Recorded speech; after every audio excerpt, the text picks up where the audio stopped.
FD zone to, show things, package things, or whatever you may call it, in as varied forms as possible. So a lot of the time we've been taking contemporary films, clubbing it with what FD had done in 60s and 70s. We've had packages on Kashmir, on experimental and things like that. And every Saturday, anyway, we screen regularly, new films or some classics.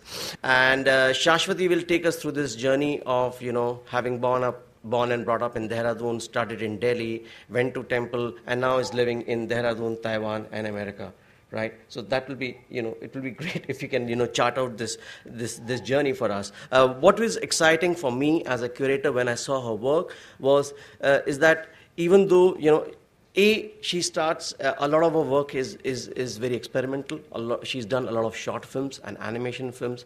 Pankaj, thank you so much. This is actually a really exciting screening for me because nobody's actually put my work together in quite this way. So I'm very, very happy to be here. And thank you for putting this program together.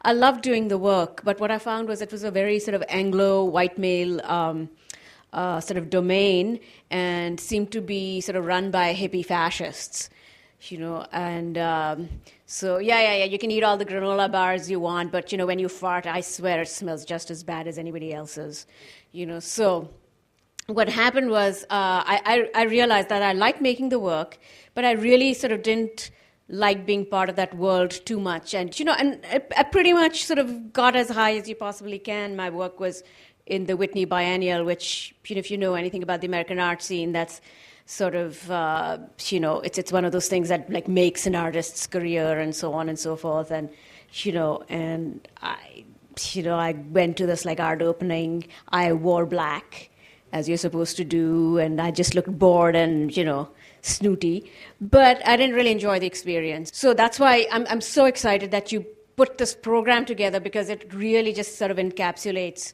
what what my work seems to have been about, and I didn't really think of it that way till you did this. So we'll see 3 short films first: Bollywood Terror, followed by Lucky Strike, followed by The Sound of Bombs, and maybe between each screening, Shashwati can just give us a one-liner as to what this film was all. What's the thought behind it and stuff. And then that will be followed by the longish film, Please Don't Beat Me, Sir. That is 75 minutes. Okay. So we'll start the evening with the short films first. Okay. We are going to start off with Bollywood Terror. This was made pretty soon after 9/11 happened. And really, we sort of survived the bad old Bush days. And this little piece is sort of really, it's really just for my own catharsis, because it was just such a horrible experience living in America, with George Bush. I think that's plenty.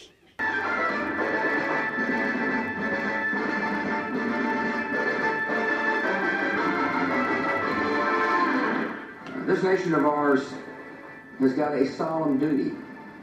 And the nuclear bomb project, the Manhattan Project from the 50s, and of course the history of tobacco. And, and the sort of a capitalist mode of production that seem to have a lot to sort of say to each other. So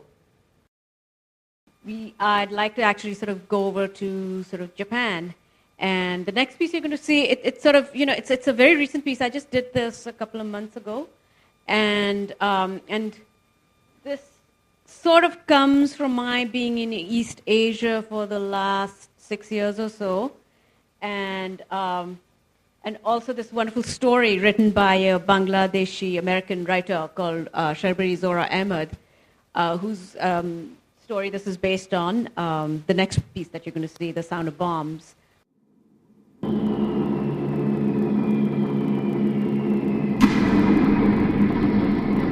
The next one is Please Don't Beat Me, Sir, which is a much longer film.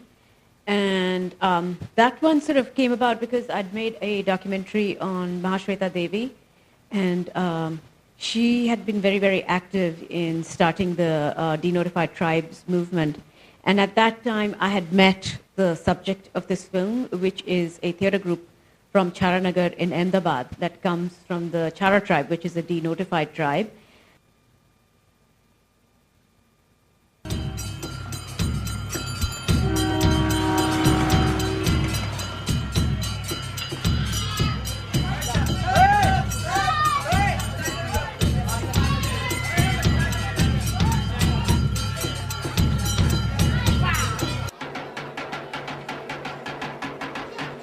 in the short films, I get this sense of your reaction or you're trying to deal with violence. Over here, we are talking about a different set of violence. It's a certain mindset we are getting with what the community has.